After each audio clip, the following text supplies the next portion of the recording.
Olá, feras da turma Urso, professor Esther Gomes. Nós vamos passar a estudar agora sobre interpretação textual.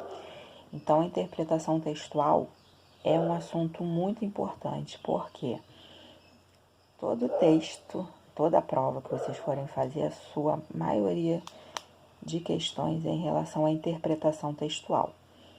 Então, tem que ter muita atenção, né? Saber o tipo de texto, a intenção de quem está escrevendo o texto, aquilo que pode ser lido nas entrelinhas de um texto, aquilo que está explícito, aquilo que está implícito. Então, tudo isso vai influenciar. Eu sempre falo, a interpretação de texto não é só para a língua portuguesa. Interpretação de texto é para qualquer matéria, né? Até matemática. Eu não sou fã de matemática, mas eu sei que tem questões matemáticas, você tem que interpretar o texto. Então, saber interpretar te ajuda em todas as matérias, te ajuda na sua redação. Então, é algo importante para você exercitar, né? Exercita a mente, exercita a sua leitura, tá ok? Então, é muito importante ter sempre em dia essa interpretação, fazer os exercícios com atenção, entendeu? Olhar bem todos os pontos do texto e saber, né? Na escola, enfim, a gente aprende o seguinte, né? Os tipos textuais, os gêneros textuais, cada texto tem a sua finalidade, tem a sua intenção discursiva. Então, aqui a gente vai ver o que é texto, noção de texto, que está na primeira página, e a gente vai ver alguns elementos aí importantes na hora de produção textual e de sua interpretação textual, tá ok? E aí, o que é o texto? O texto é qualquer enunciado que se faça sentido. O texto ele só é feito se alguém for escrever ou falar e alguém for ler o seu texto. Todo texto ele tem uma intenção comunicativa, tá ok? Então, a pessoa que vai produzir um texto, seja ele escrito, seja ele oral, ele, mesmo que eu vou escrever um diário que vai ficar guardado e ninguém vai ler. De certa forma, ele vai escrever que ele mesmo, que a pessoa mesma, vai ler aquele texto. Então, todo texto, mesmo que você ache que não, todo texto tem uma intenção discursiva, tá? Então, eu vou produzir um texto porque alguém vai ler, tá?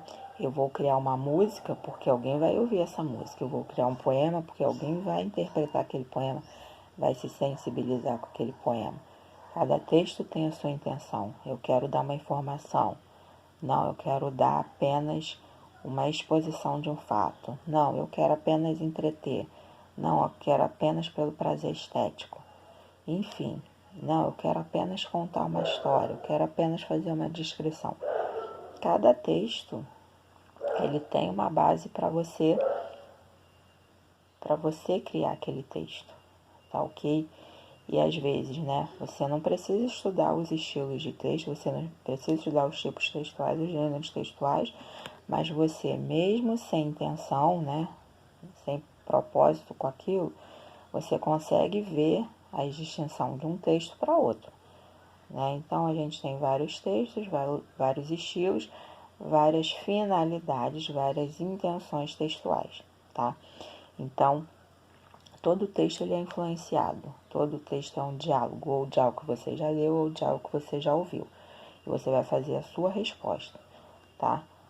Quando eu estava na faculdade, um professor falava, nenhum texto é original. Você sempre vai o quê? Fazer reproduções, você vai fazer interações, tá? Você vai fazer formulações em relação àquilo que você já viu anteriormente. Então, todo texto ele faz o quê? Ele faz ligações sociais, tá ok? Ele vai fazer conversas, diálogos. Então, eu ouço um texto, vou ter a minha opinião, vou fazer o meu texto. Né? Isso é muito comum no futebol, que você tem sempre a sua opinião sobre aquele jogador, sobre a novela. Ah, aquele personagem deve acontecer isso, porque você observa, você cria na sua mente e você desenvolve o seu texto. Então, todo texto é resposta a algum outro diálogo. Você dialoga com uma outra pessoa.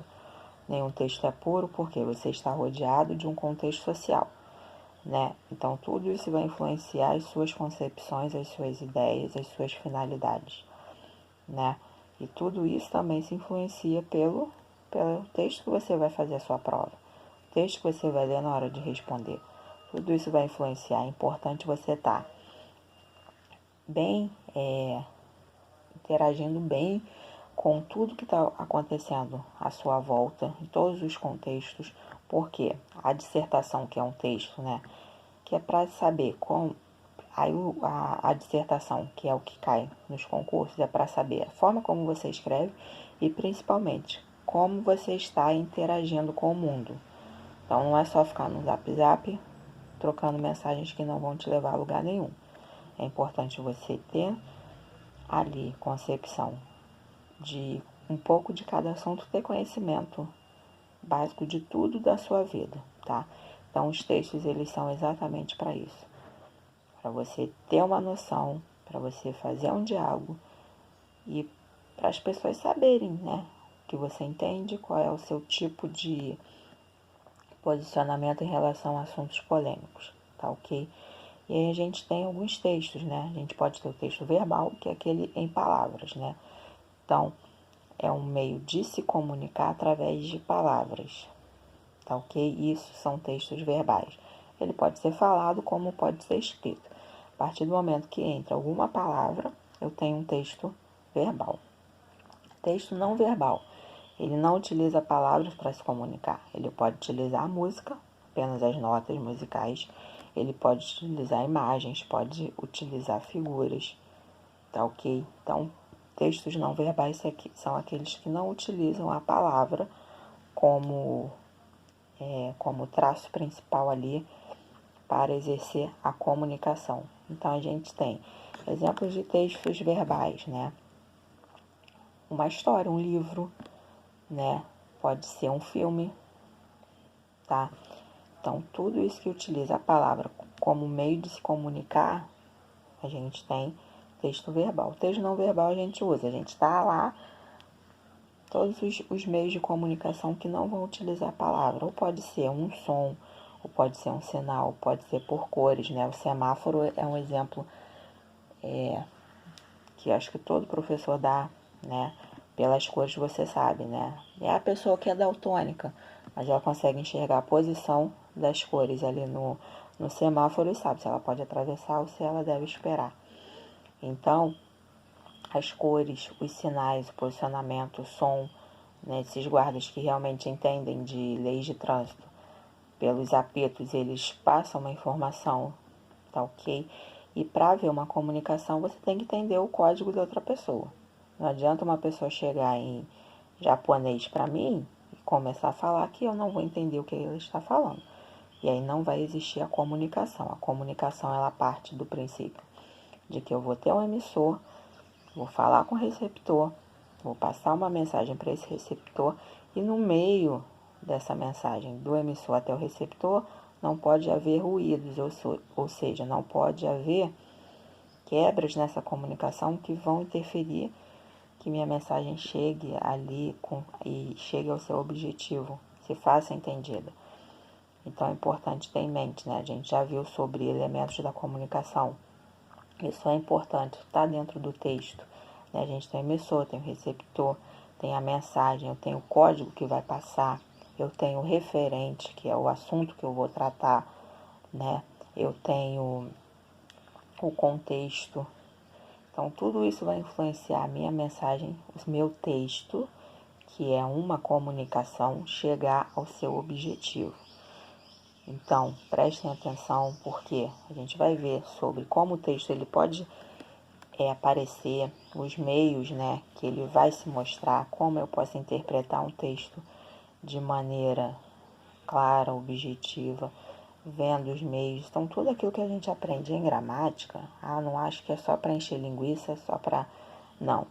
Exatamente, todas essas partes, classes gramaticais, funções sintáticas, elas são importantes na hora de produção textual, tá ok?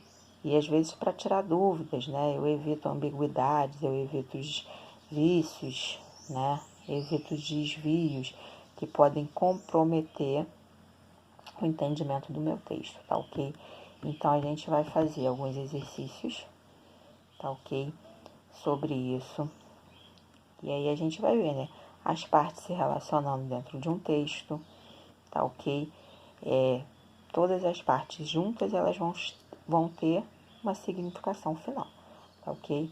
Então, vamos fazer os exercícios que serão colocados lá na plataforma e até a próxima aula.